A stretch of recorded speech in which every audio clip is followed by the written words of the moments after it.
ব্রাজিলের Rio de Janeiro শহরে বসে বিশ্ব মোড়লদের জোট জি-20-র ১৯তম আসর। এখনও জলবায়ু ইস্যুতে জাতিসংঘের আলোচনার অচলাবস্থা ভাঙতে পারেনি জোট নেতারা। পাশাপাশি ইউক্রেন যুদ্ধ বন্ধেও মতৈক্যে আসতে পারেননি তারা।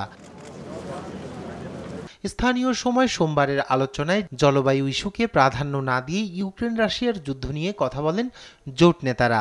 এছাড়া হোয়াইট হাউসে ডোনাল্ড ট্রাম্পের ফিরে আসাও গুরুত্ব পায়।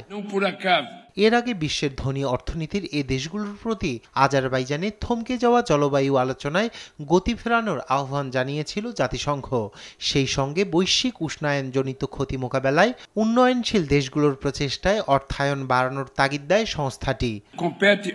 আলোচনায় জলবায়ু ক্ষতিগ্রস্ত দেশগুলোকে কারা অর্থ সহায়তা দেবে তা নিয়ে বিভক্ত হয়ে পড়েন জি-20 নেতারা। শেষ পর্যন্ত কোনো প্রতিশ্রুতি দেননি তারা।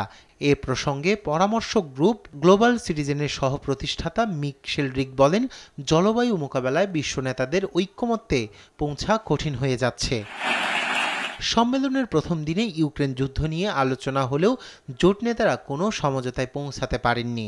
ফলে ইউক্রেন যুদ্ধ আরও জোরালো হওয়ার আশঙ্কা করছেন বিশ্লেষকরা। তবে বিশ্বের দরিদ্র দেশগুলোর জন্য বিশ্বব্যাংকের তহবিলে $4 বিলিয়ন সহায়তার প্রতিশ্রুতি দিয়েছেন বিদায়ী মার্কিন প্রেসিডেন্ট জো বাইডেন। এটাই আমার শেষ জি-20 সম্মেলন। আমরা একসাথে এগিয়ে গেছি। এই মুহূর্তে আমি ঘোষণা করতে পেরে গর্বিত যে যুক্তরাষ্ট্র বিশ্বব্যাংক ইন্টারন্যাশনাল ডেভেলপমেন্ট অ্যাসোসিয়েশনের জন্য আগামী 3 বছরে $4 বিলিয়ন দেওয়ার প্রতিশ্রুতি দিচ্ছে। বিদায় বেলায় বলতে চাই, আমাদের বিলিয়ন থেকে ট্রিলিয়ন পর্যন্ত সাহায্যের সক্ষমতা আছে। আমি চাই এই সহায়তা টেকসই উন্নয়নে কাজে আসবে। সম্মেলনে অংশ নিয়েছেন চীনের প্রেসিডেন্ট শি জিনপিংও। অংশগ্রহণকারী নেতাদের সঙ্গে আলাদা কয়েকটি আলোচনায় প্রেসিডেন্ট শি সতর্ক করে বলেন, বিশ্ব একটি নতুন অস্থিরতার মুখোমুখি। যুদ্ধ সংঘাত বাড়তে দেওয়া ও উত্তেজনায় কোনো ধরনের উস্কানি দেওয়া উচিত হবে না বলেও জানান তিনি। একটি নতুন সূচনা বিন্দু থেকে অগ্রসর হয়ে জি-20-র অতীত অর্জনের উপর ভিত্তি করে আধুনিক এবং শান্তিপূর্ণ বিশ্ব গড়তে একযোগে কাজ করতে হবে।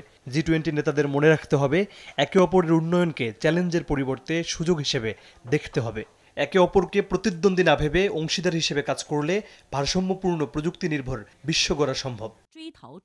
এদিকে সম্মেলনে অংশগ্রহণকালে অসুস্থ হয়ে পড়েন প্যারাগুয়ের প্রেসিডেন্ট সান্তিয়াগো পেনা।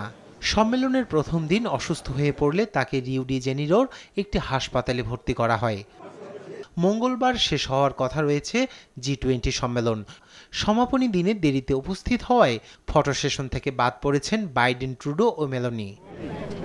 রায়হান কবির শুভ্র, নিউজ ডেস্ক, দেশ টিভি।